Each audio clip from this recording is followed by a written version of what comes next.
Ryan Laree knows all about hate. After military service, he joined a far-right white supremacist group in Flint, Michigan.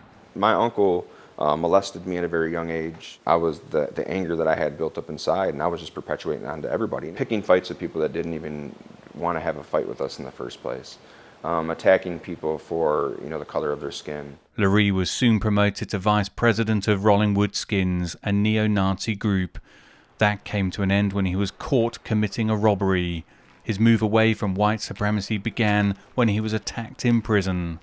I got jumped. The one guy that did save me was my cellmate at the time, who basically broke in between all these guys, swinging punches and everything, and dragged me into our cell to where he was basically to wait, hold our door shut until deputies got over there to basically save me from, I was being bashed from all over the place. And he was a black guy. Upon his release, Laree became an advocate for civil rights and is now an interventionist for the anti-hate and extremism group Light Upon Light. This is footage from the US Attorney's Office.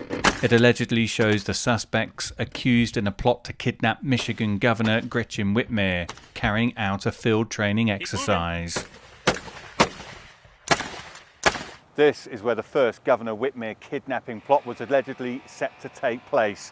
A court brief filed by the Michigan Attorney General's office claims the original plot included a plan to storm the Michigan State Capitol building here in Lansing and execute politicians one by one on live television.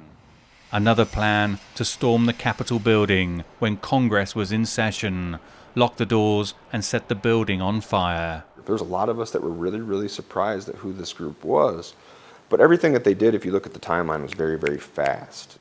According to a recent report by the Southern Poverty Law Center, white nationalist hate groups have increased by 55% in the last few years. We have seen a rise in terms of right-wing extremism, ranging from white supremacy to militia groups and anti-government extremists. And the idea that, America has problems and the way you deal with it is not through the ballots, it's not through public discourse or anything like that, it's through violence. There are concerns that things could get worse. This is a very real threat, and it's not going to go away with the Biden administration. In many ways, it's possible that, this administration galvanizes people to act further and to consider acts of violence in order to do what they believe is right.